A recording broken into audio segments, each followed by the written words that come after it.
Thank you everyone for joining us for the webinar on the Line Array Calculator 3 Basics presented by Gavin.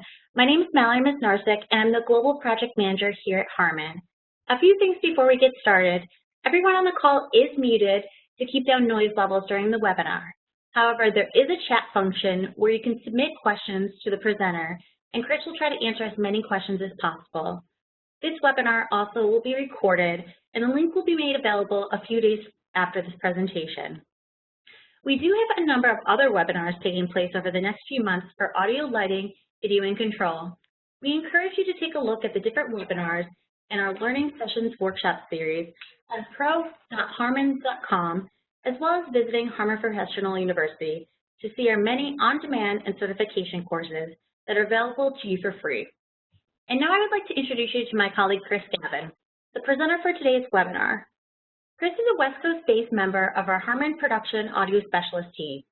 He specializes in the training and application of Harman Tour audio solutions, including loudspeakers, amplifiers, and performance software products. And now I'll pass it to you, Chris, to get started. Thank you very much for the introduction, Mallory. And thank you, everybody, for joining us today in our Line Array Calculator 3 introductory webinar. I hope this webinar finds all of you and your families safe and healthy during this global crisis.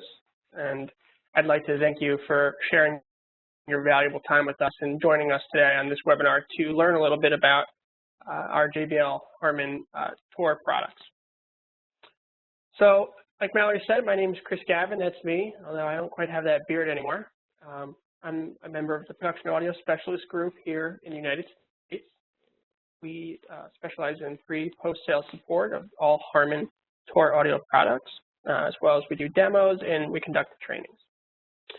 If after this webinar you still have some questions or you'd like to communicate with me offline, feel free to scan my QR code that you see on the screen there, and that should add my contact information to your phone. Or you can take down my cell or email address and feel free to shoot me a call or email offline. Additionally, another one of my colleagues, Raul Gonzalez, is in the webinar today manning the chat room. So if any questions come up that he can answer in the chat during the webinar, I think he'd be happy to do so. And like Mallory said, we'll try to take live questions at the end. So before we jump into talking specifically about the use of Line Array Calculator 3, it's important to understand where Line Array Calculator, or LAC for short, sits in the JBL Tour Sound product portfolio. So we have 3 pieces of free software that we use throughout the prediction, deployment, and optimization lifecycle of a VTX Line Array. The first piece of software, which we're going to talk about today, is Line Array Calculator 3. LAC3 is used to design, predict, and plan the actual line array that you're putting in the air. So this is where we go into the system and we actually draw the venue that we intend to hang a line array in, and we're able to predict the angles and plan for the mechanical hanging of that system in the space. This is what we're going to focus on today. The second step in the process is the deployment step. So we're able to export mechanical data from Line Array Calculator, which we'll do today, and bring it into our free ArrayLink app, which is available on both Android and iOS. The app will display all the mechanical information you need to actually rig and deploy the system in the venue that you're in. It makes it super easy to share the file and information to your colleagues, and we will actually get a chance to see that at the end of today's presentation. The third and final piece of software, which we are going to begin to talk about the same time next week, so next Thursday, we'll have our Introduction to Performance Manager class, is where you program, optimize, and monitor your system in real time. So in Performance Manager, we're actually able to import the line array that we build in LAC3, and then we're able to deploy that system into the actual physical amplifiers and send the presets and actually control and monitor the system in real time. So like I said, today we're going to focus right now on LAC3. So Line Array Calculator 3, this is our prediction software platform for all of our VTX products. So that's VTX V25, V20, A8, and A12, as well as all the subwoofers that go with our current VTX lineup. It's designed to be extremely fast and easy to use. We work in two-dimensional cross-section of the venue, so it's very easy and quick to draw the audience planes and create venue geometry. And then you can easily add a line array into the system and use the optimization features to come up with the angles and optimize the system for the space. We'll see today that there's a very convenient auto-calculate angle function. So once we draw the venue and we insert the line array into the system, into the space, we can use the auto-calculate angles function to create equal impact spacing and come up with the angles that the system needs to create even coverage front to back. And we'll get to see that today. There's also a subwoofer prediction module and a sub-delay steering module. These are extremely handy and have some amazing electronic delay steering optimization features, and we are actually going to cover some of this in the next line array calculator class in a few weeks, and the dates for that should be posted soon on the JBL Pro site. Additionally, there's an advanced virtual measurement function which allows us to take measurements of the predicted acoustic response of the system along the listening planes. And importantly, the system generates mechanical and safety reports. So this is a very important function of LAC3. We're actually able to get all the mechanical rigging data as well as weights and safety ratios of the system, which we can then turn over to riggers for verification and rigging. There is high-level DSP optimization to better increase the consistency from front to back in your venue. We support EaseGLL export. So once you build an array and you have it splayed correctly for your venue, we're actually able to export that array as an EaseGLL and bring that into Ease for more advanced three-dimensional prediction. On top of that, we do support 3D DXF export, and we can then bring a 3D version of the designed array into common 3D software such as AutoCAD, Vectorworks, or SketchUp. And like I said, we have ArrayLink integration to bring the designed array onto your app for easy deployment. So we know that we want to hang a line array in a given space. But when it comes to displaying angles, what is our actual end goal? Well, we talk about this a lot more in depth in our advanced 2-day training that takes place throughout the United States and in Northridge every other month. But for today, we're going to simplify line array theory a little bit, and we're going to say that our goal for our line array design is to achieve even system coverage throughout the entire venue. For today, we are going to achieve this goal by creating what we call equal impact spacing throughout the listening plane, where the impact points of all the individual array elements are equally spaced along the venue's listening plane. So if you follow the ray traces from each individual line element to see where they impact on the listening plane, you can see that this optimized design has equal impact spacing, right? So the impact points are equally spaced from the box above and below it. This results in us being able to export these pin positions, which you see here, and allows us to then put this array in the air correctly and achieve the desirable, consistent acoustic response from the front to back. So how do we draw an array or draw a venue in LAC3? So to show you how we're going to do this, I went into SketchUp and I drew an example venue here. And let's say I wanted to hang a PA in this venue, right? So the first thing you got to do is imagine taking a two-dimensional slice of this venue, cutting it right in half and bisecting it, right? Now, if you were to then take that two-dimensional slice and you were looking at it from the side, you could then infer two-dimensional listening planes onto that slice, okay? The result is the venue geometry that you would then use in LAC3 to predict your array. And this is an actual drawing of that venue geometry drawn in LAC3. So the next question now is how do we actually collect this measurement data in the real world? So LAC luckily gives us two very convenient options. Okay, so again, you see a smaller cross-section of the same venue that we were looking at before. The first method we can use to draw venue geometry is X and Y, right? So this is just like math class, right? You have an X-axis that runs left to right, and we have a Y-axis that runs top to bottom. Well, if we establish a 0 point in the venue, and a 0 point is where X equals 0 and Y equals 0, often called an origin in math class, then every point that represents geometry of a listening plane can be referred to as a relative distance from the 0 point. So for this example, I've drawn my 0 point at the lowest point in the venue at the downstage edge. So to draw this venue geometry, I would simply take measurements from my origin point. So my first point here, I know that this X is 33 feet and the Y is 0. So it's 33 feet to the right and no vertical gain. The next point is 81 feet from the 0 point with a 3-foot elevation gain.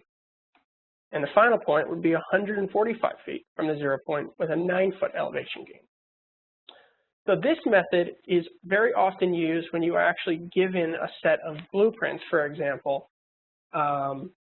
beforehand, and you can very easily infer the X and Y dimension off of a given origin on a set of drawings. More often, when you enter a venue for the first time, especially in a touring application where you need to find out venue geometry quickly and input it very fast into the system, we have what's called the distance versus angle mode. So distance versus angle does require a specialized tool. Generally, you would use a rangefinder that looks like this, or potentially a laser disto that also has an angle function. What this tool does, for anybody who's unfamiliar with it, is when you look through the eyepiece, you can point this tool at any given point in space, and the machine will tell you exactly how far away from you that point is and at what angle you're looking at that point. So in order to use distance versus angle data input, we still need to establish an origin, and we need to tell the software where the rangefinder is located. What this means is, where am I physically standing in the venue when I'm looking through the rangefinder to get my data points? So in this example, the origin that we established previously is the yellow triangle, so that's where X is 0 and Y is 0. And I'm going to tell the software that my rangefinder is located at X equals 0 and Y equals 5. And this would be a typical use case of a rangefinder on a tripod at the downstage edge on the floor right in front of the stage. So for me, the first thing I'm going to do is I'm going to tell LAC exactly where the rangefinder is located. So I've input into this data box, the rangefinder is located at X is 0, Y is 5. Once LAC knows where the rangefinder is located, it's very easy to actually enter geometry into the system. So I look through my rangefinder, and my first point is 33 feet and minus 8.5 degrees away from the rangefinder. I enter that information into my plane, and it puts the point. My second point is 81 feet away and has an angle of minus 1.3 degrees from the location. And my third point would be 145 feet with a 1.7 degree angle change. So again, two ways to accomplish the same goal. The goal here is for us to input venue geometry so we're able to actually build an array that accomplishes our goal of even coverage from the front to back of the venue. So with those core concepts out of the way, we're actually going to jump right into the software.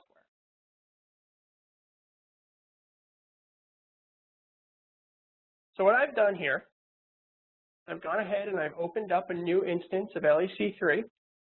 And what you're looking at is the landing page or the home screen when you first open up the software. This is exactly what you see. In the top left-hand corner, you see what we call the hamburger menu. And this is where we're going to find our typical file, new file, open design, save, save as, and everything is very self-explanatory there.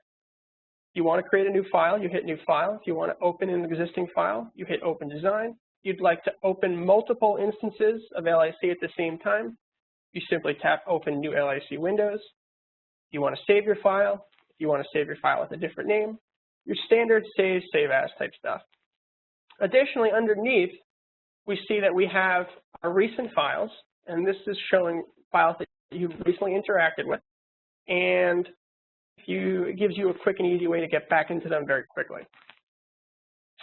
Underneath that, we see a few options: export to PDF. I'll show you that later in today's class. Export to DXF. We're going to cover that in later editions of our LAC webinar. And again, we'll be able to see those dates as we post them. I think we'll post them on the JBL Pro site, as well as the HARMAN training page in days to come. Export to EaseGLL. Again, we'll cover that in depth in later classes. And then we have application options and the ability to check for updates. So application options, there's some important functionality within this menu. We're going to go over what a lot of these things actually mean once we start drawing in the software. So I'm actually going to circle back around to application options, and I'll show you how some of this is into play. Additionally, check for update is just that. It queries the internet to make sure that you have the latest version of LAC, and it prompts you to update if you don't. So a handy feature to make sure you're up to date if you might be on an older version. Help brings up a handy help menu with a lot of very valuable information for rigging, especially for rigging. And there's a lot of documentation in here as to how to actually use the functionality in the software. So if you forget anything we talk about today or having trouble with something and you don't want to reach out, feel free to check the help document. There's a lot of really great information in there. It's very often overlooked, but it is a wealth of knowledge. So jumping right in, when you're looking at the splash page for LAC, there's three major boxes, right? First is asking us to select the array type that we're going to design. And we have four choices: suspended array, suspended subwoofer array, ground stack array, and ground subwoofer array. And those titles are fairly self-explanatory. Suspended array is a suspended line array. Suspended subwoofer is a suspended subwoofer. And a ground stack is just that. In our next line array class, we are going to go into ground stack arrays and ground subwoofer arrays. So definitely, like I said, check that out. If you have the time, please join us again for our next couple webinars. We're going to dive into some of these great features in a little more detail. But for today, we're going to stick with suspended array. So I select it. You see it's selected. There's a checkbox with an orange corner indicator indicating that I've selected suspended array. See, it changes. The middle window is your project details window. So this is where we title our project. And this is an important step for people to do because a lot of people just like to save the file, save it as a name. But this is important to fill out our project details section because when we go to export this array into our ArrayLink app to deploy the system, if we don't give the project any text-based details, then a lot of the boxes and information on the actual app will not show you any information. Especially if you don't give your project name, then you'll end up with a bunch of unnamed projects in your app. So for this, I'm going to go ahead and I'm just going to call this Webinar 2. And I'm going to say that this is located on WebEx. Okay. So under the project details at the very bottom, there's also the last option is to select plane definition. And there's two options in here: coordinates X, Y, or distance versus angle. And that's where you specify exactly which way you are putting data into the software, just like we just learned about. You have your X and Y coordinates, or you have your distance versus angle. So it's just a function of how are you collecting data today, right? And don't worry, if you choose X and Y and you actually want to change the distance versus angle, there's no problem. You can convert and you can go back and forth between X and Y and distance versus angle very easily in the software. In fact, myself, when I work on a lot of projects, I often find myself doing some things in X and Y, then converting to distance versus angle and using my rangefinder to get at the dimensions. So they both work great, and it's just a matter of how you want to start. So for this, I'm going to stick to X and Y because that's how I'm going to draw my venue today. And before we click continue, just want to note that there is a recent files tab here. So this is a larger section of recent files. So this begins to populate with all, again, the recent files you've had open. And it's just there for quick and easy access. Additionally, if you need to navigate to a folder, you can also get to the open file right here in the right-hand corner. Or again, you can grab it here in the hamburger menu. So I've named my project. I've selected suspended array. I'm going to go ahead and hit continue. And we have now entered into a new design. So along with LAC, actually all of our performance audio software tends to operate with a tab along the top, and we work from left to right. So in this example, we start by drawing our venue in the Venue tab, and then we move on to the Mapping tab, and finally finish in the Configuration tab. And you'll see that theme is consistent throughout all of our software products. So, like I said, we still have the hamburger menu available to us, so all the same options that were open on the splash screen are always available in the top left-hand corner. And when we're in a new design, we see that we are greeted with a large design window. Right? This design window automatically defaults to a plane. This plane always has the same dimensions. It's just something we get in there to give you started. Of course, you can change any of these or delete as you feel fit. But when you are in the workspace, you can zoom in and out. When you're zoomed in, you can use your click and drag with your mouse, drag around and navigate. And you're always free, no matter where you are, to double click your mouse, and the window will zoom to its extent. Right? So if I if I make this plane much longer, and I zoom in, and I want to see the whole thing, just a quick double tap of the mouse gets me the zoom extents for the whole project. Additionally, if you don't have a scroll wheel, you can zoom up top in the zoom bar, and you can always hit this square with the arrows pointing inward to zoom to extents, same as double click of your mouse. So next to the room dimensions icon, we see we have a trash can and a plus sign. And those are fairly easy to imagine what they do. When I hit the plus sign, it creates a new plane, and it always starts a new plane at the back on the last point of your previous plane. Of course, it doesn't have to be there. We can move it wherever we want. And the trash can does just that. It deletes a plane that you highlight.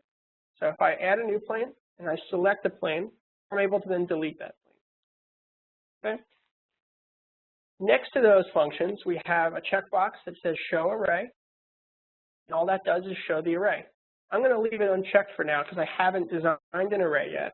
But the system does automatically default to giving you a 6-box A8 array at 40 feet.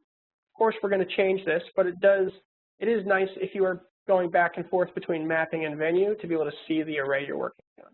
Haven't designed one yet, so I'm going to leave it unchecked, and it defaults to being unchecked just for that reason.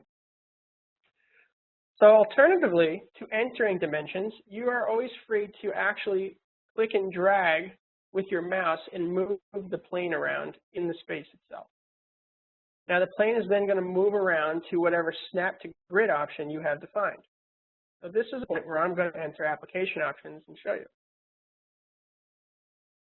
So my grid size is snapped to 6.44 feet. So if I'm turning that off, I can hit OK. And then I'm free to click and drag and move this plane wherever I want. If I want to lock the plane, because I'm afraid I might click and drag and move it around by accident, I can check Lock Plane, and the plane no longer moves. If I uncheck it, I can move it again. And I'm going to leave it locked because I always like to enter numbers. Show numbers. As you create more planes, each plane is numbered, so you're able to keep track of it. So you see 1, 2, 3.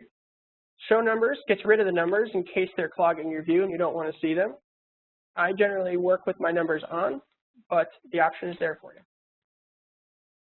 I'm going to go ahead and delete those 2 planes.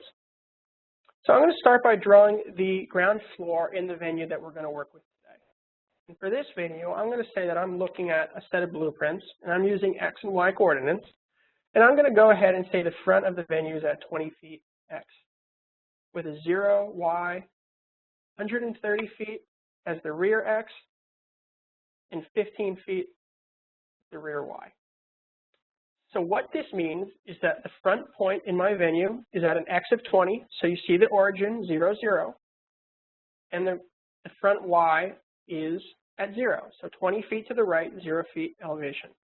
Then my rear point is 130 feet from the origin and 15 foot from 0.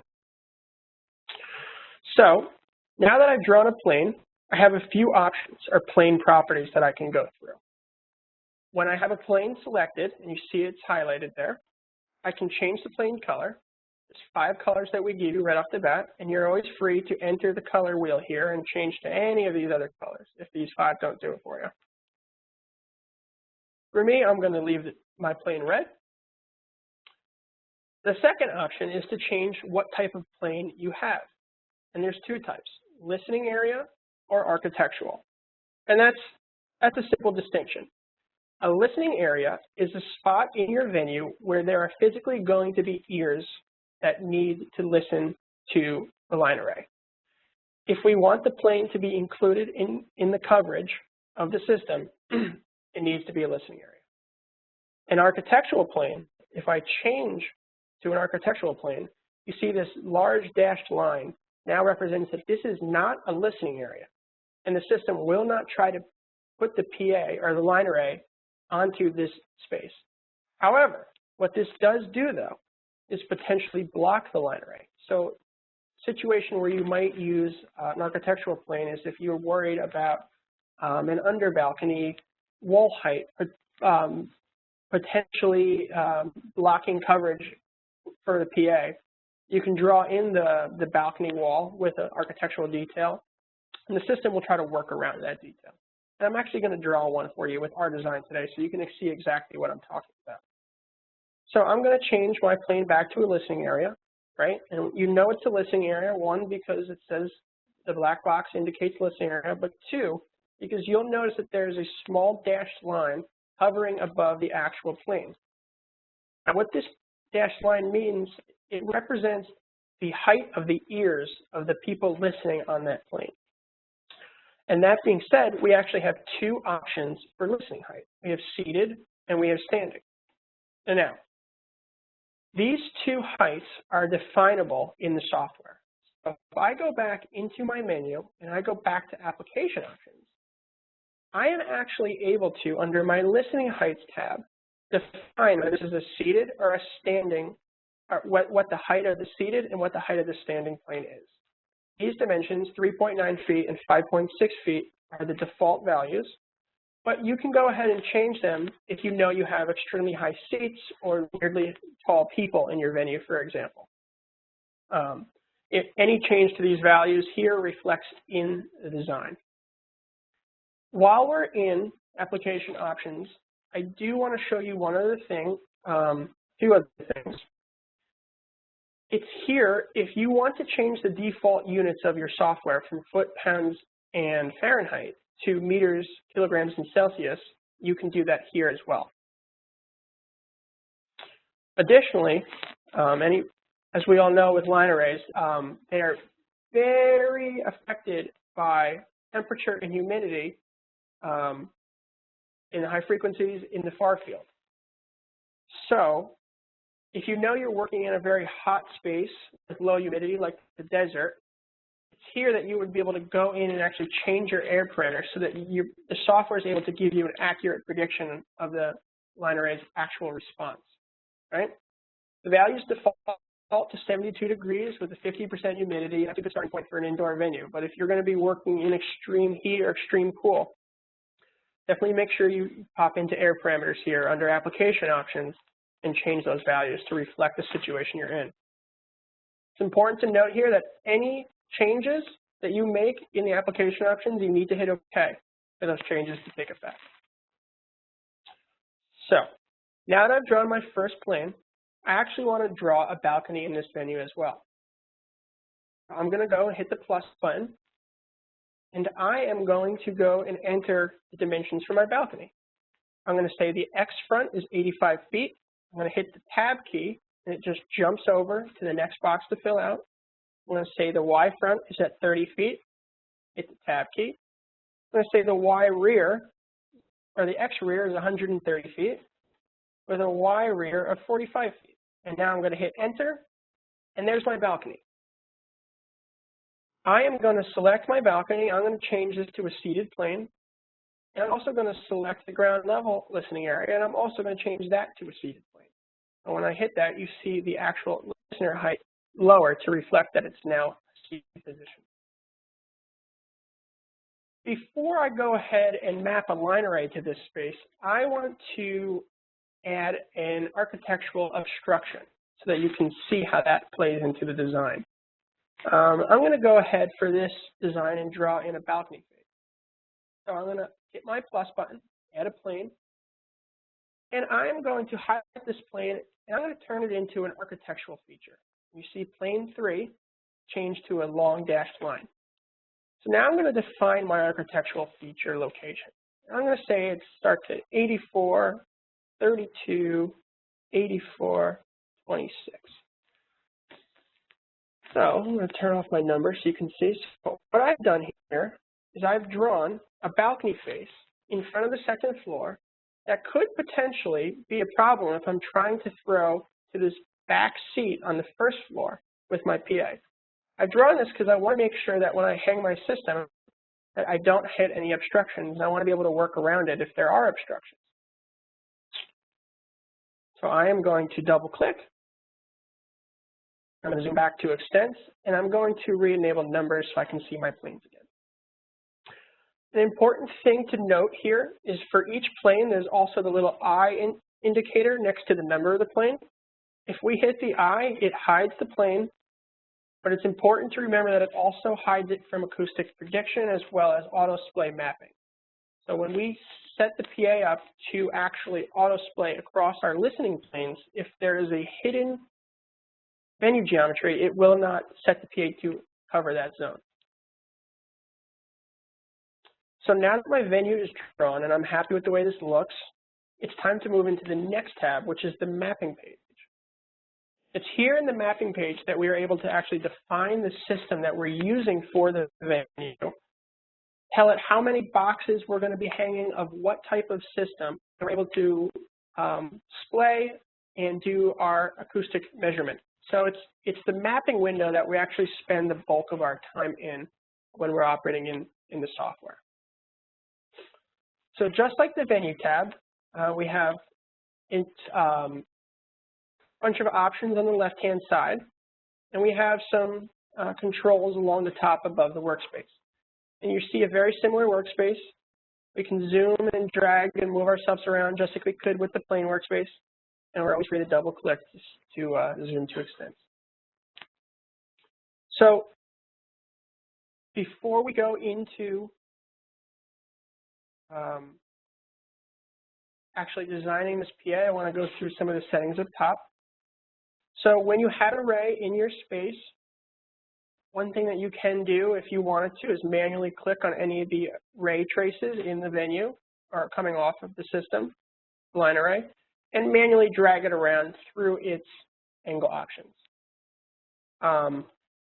A lot of people accidentally click on the rays and drag them after they've had a design that they're very happy with, and they like to lock the system. So we are always free to hit lock array to disallow us from clicking on any of the rays and dragging them around. So I like to keep my array locked because I do all my work numerically. Show rays enables or disables ray tracing off the line array. So when they're on, you're seeing the impact points of each cabinet on the listening plane. Ray shadowing, when disabled, the line array's impact points will show you how they travel if they were going to go clean through the listening plane. I keep ray shadowing on in this example because we're going to say that because once these rays hit the actual listening plane or venue geometry, there's nowhere for them to go. Those are where the people sit. This is a concrete floor. I don't need ray shadowing off. Show probes, we'll get to in just a moment. So now that gone through these settings up top, I want to go ahead and define the system that I'm going to hang in this space. So for this example, my system type is going to be an A12. So I change system type to indicate VTX A12.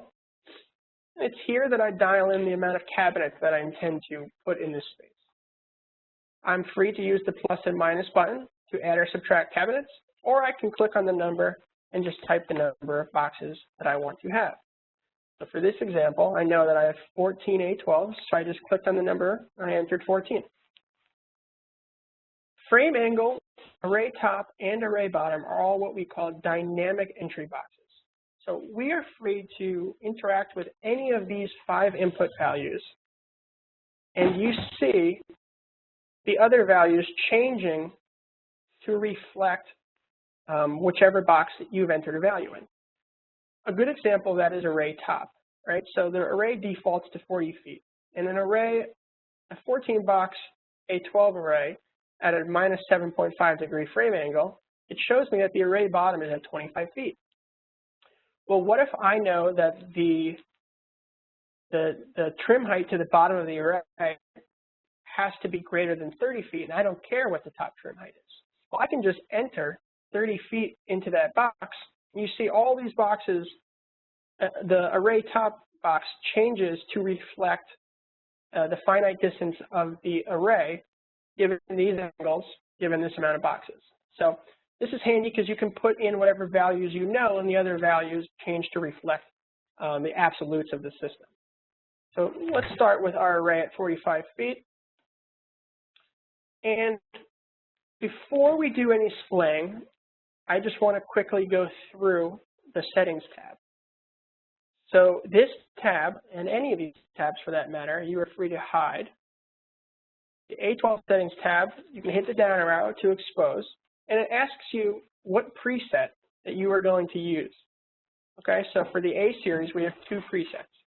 The A12, which is our full range preset with a natural crossover about 60 hertz, and we have the A1280, which dials the crossover point up to 80 hertz.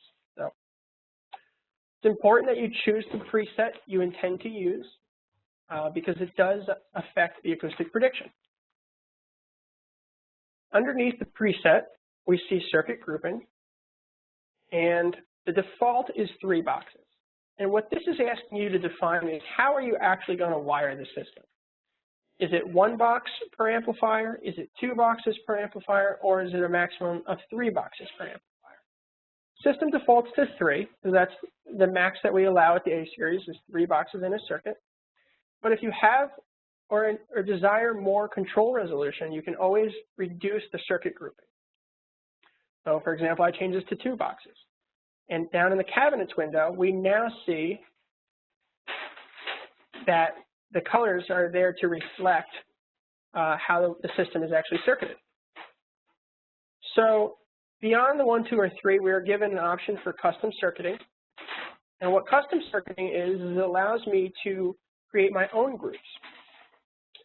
So if I scroll to the bottom here, boxes 13 and 14, and I select either, I see that they're in a group.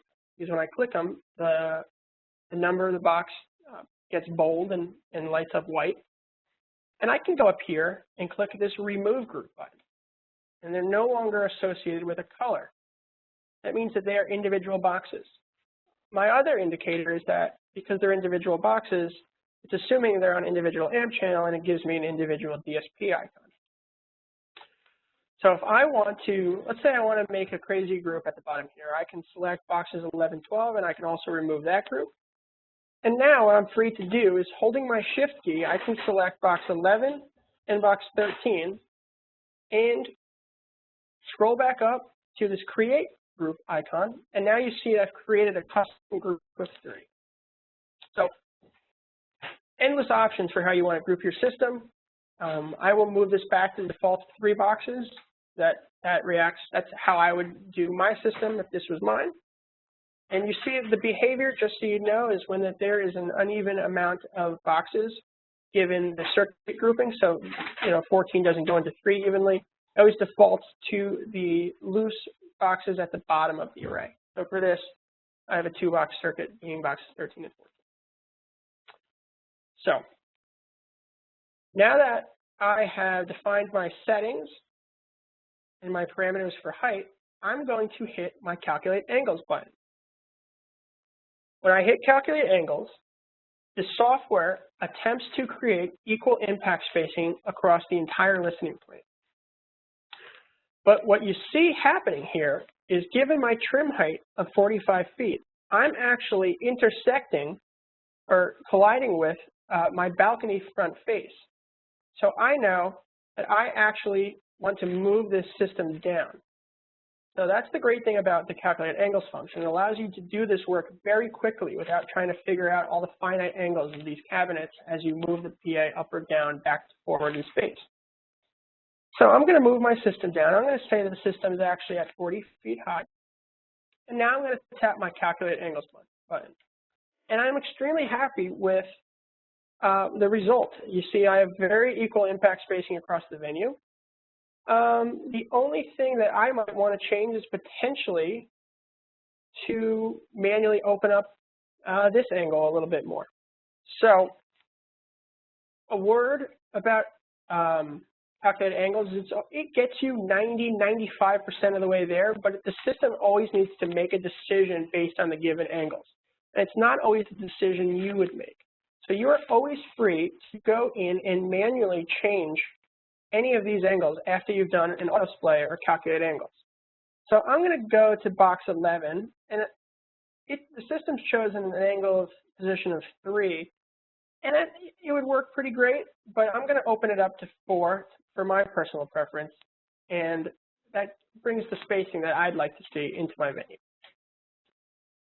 So that being said, you can tell that next to every cabinet enclosure except for the top one, because the array frame, you're stuck in a position there, there's no option.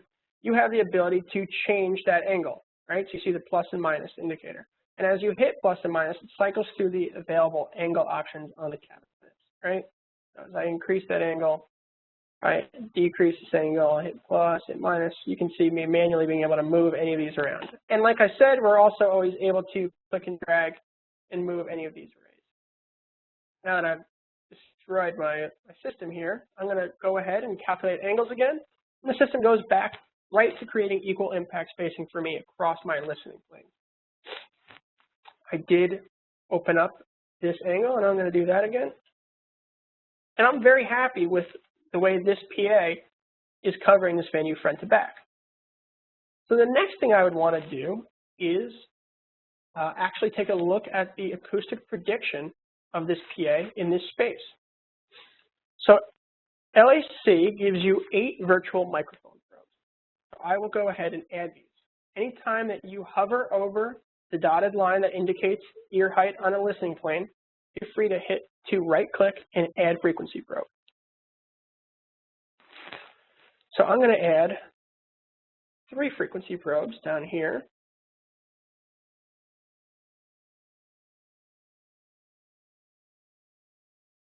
And I'm going to add 1 on my balcony as well. So what this frequency probe does is it acts as a virtual microphone. And it's saying that if you were to take a frequency response of this system at this given point in space, the response that we show you in the measurement window is the expected response without taking into consideration acoustic reflections in the space. So if this PA was operating without reflections, this is the expected response that we would see at this given point in space. So it's extremely, extremely important, very handy tool for optimizing our system so that we know that when we open up this system out of the box in a venue that the system we understand and we can predict the frequency response of the system. So here in the measurement window, you see we have 4 lines. Each line has a color, and that color correlates to the microphone that also shares the same color. Right? So if I turn off my microphones, you can see I can move my microphone around, and as I drag it around, you see the predicted frequency response change to reflect the PA's response in that given point in space. You can turn on and off your microphones in the measurement window to turn them off or hide them from your view. And you also have an average toggle. So when I toggle my average on or off, I'm given a dashed white line that overlays over all my microphone positions. And this is an acoustic average of all the enabled microphone probes in the venue. This is a great line to work off when you're optimizing your system. Just a note about the average line is only averaging microphone probes that are enabled. If you have a probe placed in your venue but it's turned off, it will not be included in the average. So make sure that you have all the probes on that you want to be included in your average line.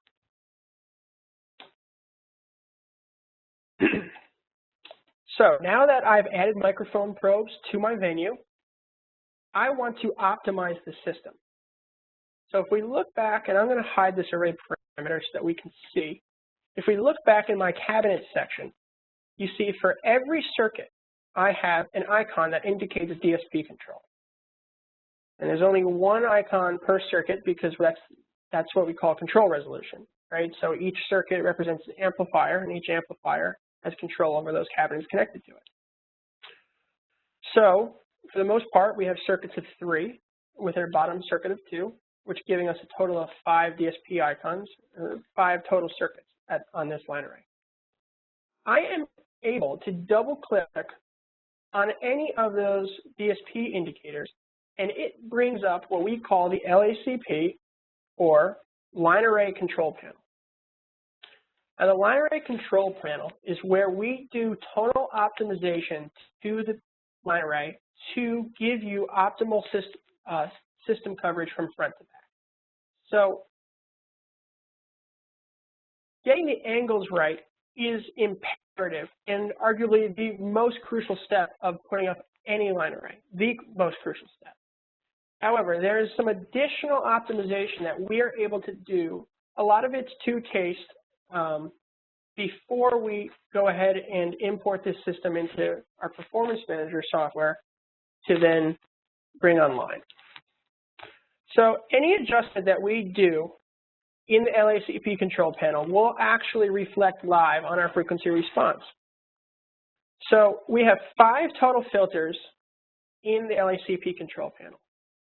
2 of them are global, and they're under the array filters. And what that means is anything we change on the array filters will affect the entire line array, all circuits equally. And then we have circuit filters. And circuit filters are just that. They only affect the individual circuit that you're interacting with.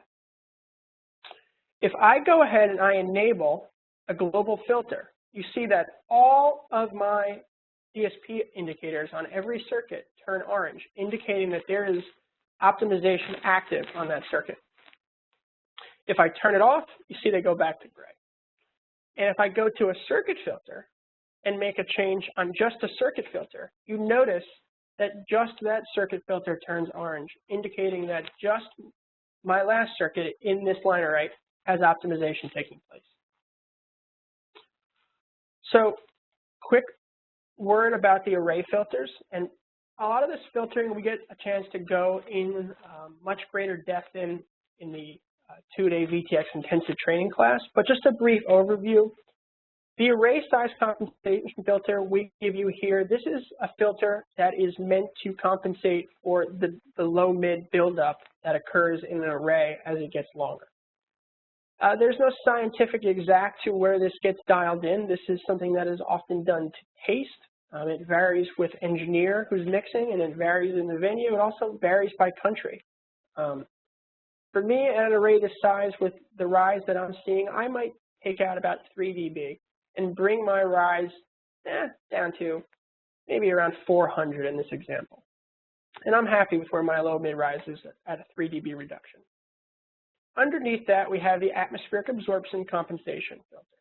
This is a parametric or a shelf filter, variable frequency, variable Q, that we are able to bring in to compensate for absorption loss of the atmosphere, right? So for example, if we were in a desert and we had super low humidity and high heat, we might want to boost some highs to regain some of the loss that we're getting from air pressure.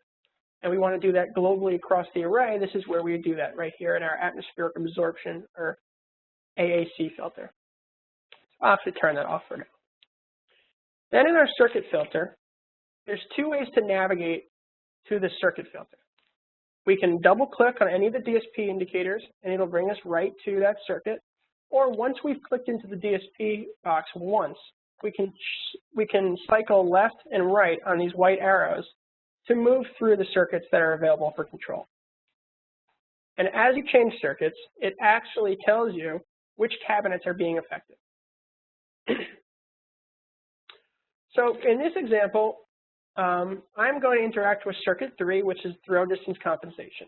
This is a filter that filter 3 on circuit 5.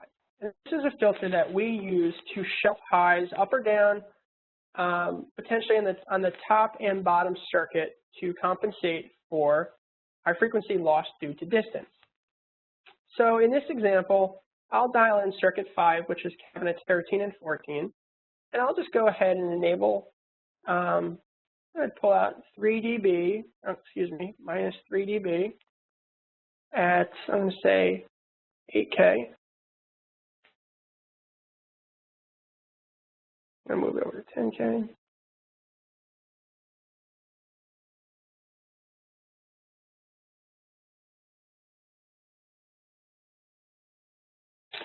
And I'm going to change this Q to 3.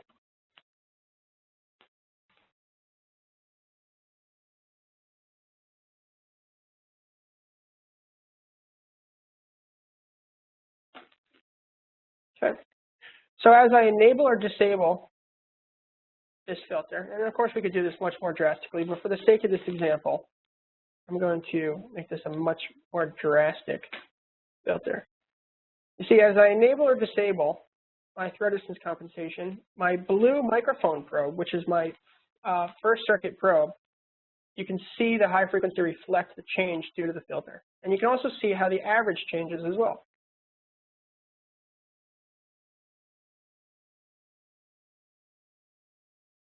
The filters, just so you know, you can click and drag on their icons and move them around in this window.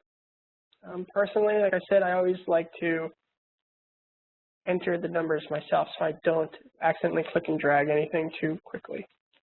If you're unhappy with the filter, every filter has a trash can icon next to it. You can click that to delete or reset the filter back to 0. And you have a master reset to clear out the entire filter line. One quick word, there are 2 user filters in here. Our recommendation is less is more with these. You never, unless you're in an extremely specific situation, you don't want to be EQing circuits in your PA differently than each other. That breaks the fundamentals of line theory. So my word to beginners who haven't had a chance to take our longer classes, let's leave filters 4 and 5 alone unless we have an absolute use case. And I'd be happy to take that conversation offline for anybody who has more questions about that. So I've drawn my venue, I've mapped my line array, optimized my angles, and I've predicted a frequency response that I'm happy with. So I'm ready to move forward and configure this system to actually suspend it. So the next step in the process would be to hit the configuration tab. The configuration tab handles all things mechanical configuration of the array. The first box indicates the cabinets 1 through 14, the type of cabinet they are, so all A12s, and it shows me the pin position that I have on each cabinet to get the desired equal impact spacing across my venue. The total column is actually reflecting the angle of the grill of each box as you go downward on the array. So the angle of my first box is 4.15 degrees positive. And once you get to the bottom, the angle of my last box is negative 41.85 degrees. A lot of useful information there, especially for double checking 2-point hangs. So if I move over to my options tab, I have my frame angle control. And just a note of caution here, this frame angle control is exactly the same as the frame angle control that I have in array parameters.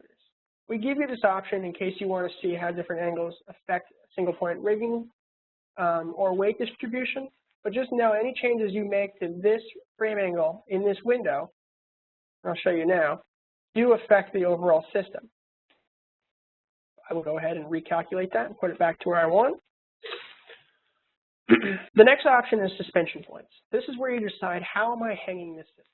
Single point, dual point side by side, dual point front to back, or quad point. And for this example, we're going to move to a single point hang. And we are then able to move through array frame and choose the type of array frame we're using. So we have an option for suspension bar or array frame. And these accessories are always going to be different depending on which system you're using. The A series or suspension options in the 12 are the array frame or the suspension bar. And we have the option to have a normal or reversed extension bar. I'm going to keep it normal because we're not in an extreme up tilt situation. Excuse me, the frame, and then we also have rear or front for the bar location. So we're able to, on the A series, flip the frame and the extension bar. So additionally, because the A series has an adjustable extension bar position for single point hangs, we also have one more option that you won't see on the V series, which is extension bar position. And this gives us A, B, or C control over the location of the extension bar. And as I flip through A, B, and C, you can see the orange icon in the rigging bar here, extension bar, indicating where my center of gravity hits.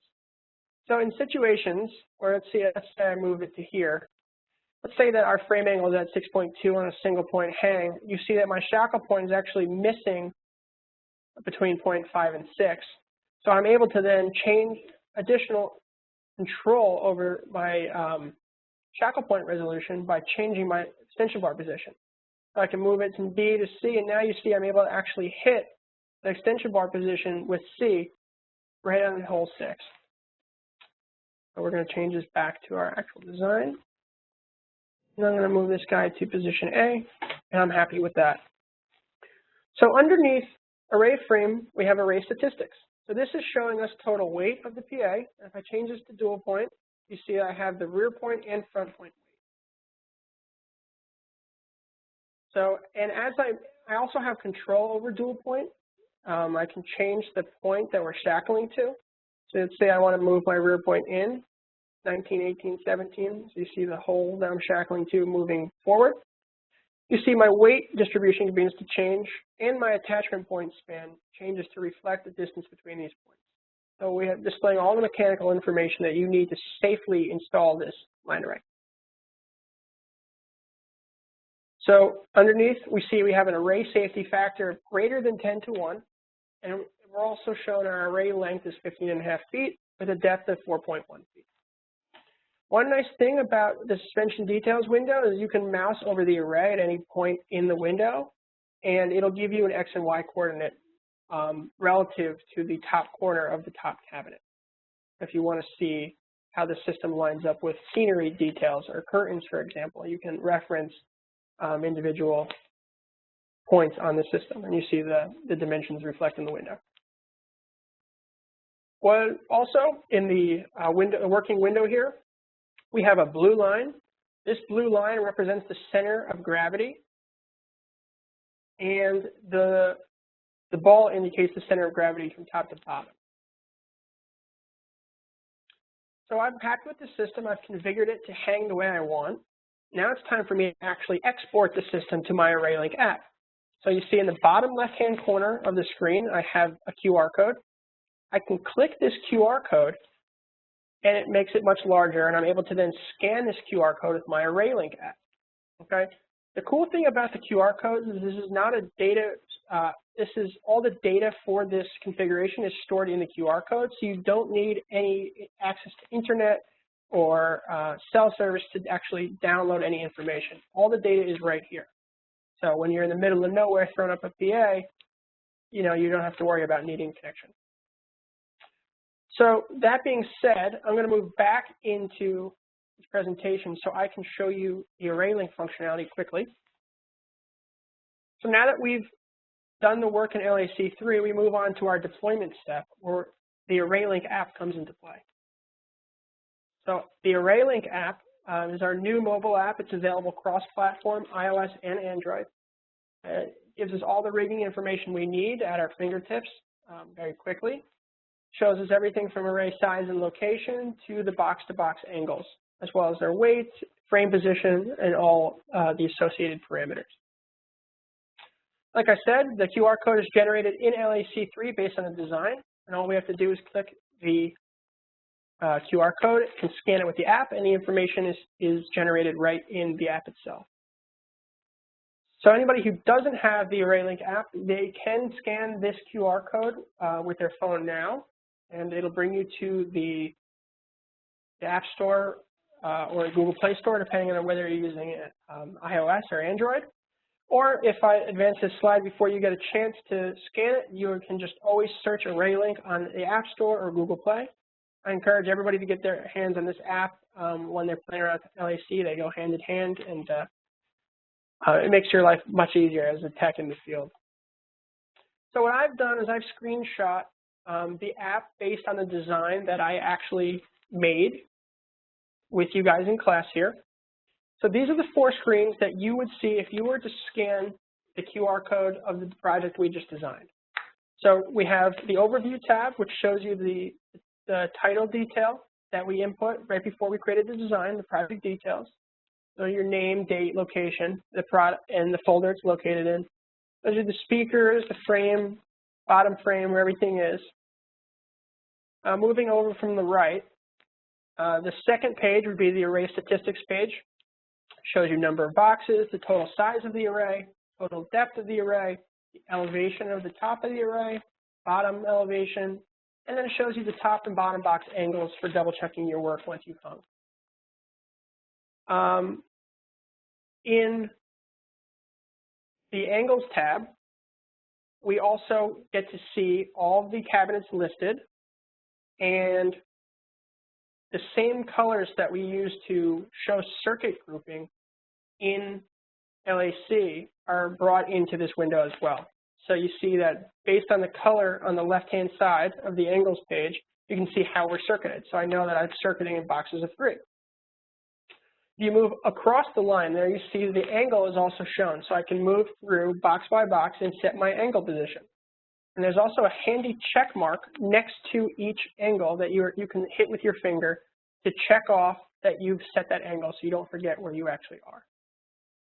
And finally, we have the Frame tab, where we're able to select the type of frame, we are displaying the type of frame we're using on the top and bottom, and the position and mechanical information we need to put that frame correctly on our line array. So that's going to conclude the learning session for today. I just want to say that we have some classes coming up in the future, especially in LAC in the next coming weeks. We'll have the dates posted on the JBL Pro website and the HARMAN Pro website. We're going to go over subwoofer prediction, and we're also going to go over some topics like 3D drawing export. That is going to conclude my presentation. I'm here if you have any questions we'd like to ask. And again, my contact information is on the screen. Feel free to scan that QR code, download my contact information to your phone, or shoot me a text or send me an email with anything you want to talk about offline. Hey, Chris, we do have a couple questions that came in. Awesome. The first one is, how do you identify impact point positions? So what I'm talking about, and I'm going to switch back to LAC. Actually, I'm going to move back here. When we talk about impact points,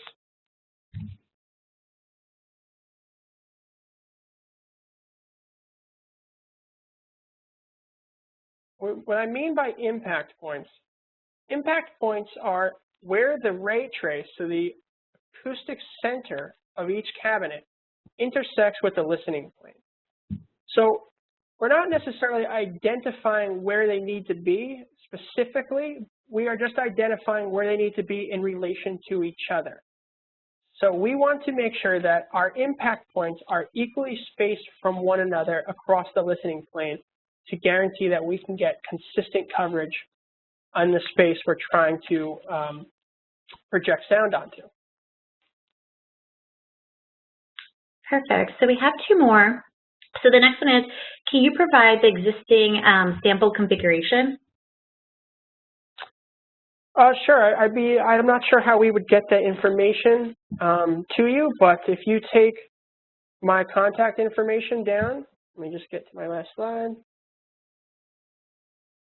If you take my contact information down and you send me an email, and you say that you are looking at getting your hands on the sample venue file that we just built, I'll send it right over to you and you can play with it there. Cool. So the last one is, on your example, the cabinet 6 is on 6-degree angle to avoid the balcony. This cabinet 6 is on the circuit 2. Would you suggest to move this cabinet 6 to circuit 3 instead? So that's actually a great question, and I'm going to switch back into LAC. So this is going to be dependent on a lot of factors.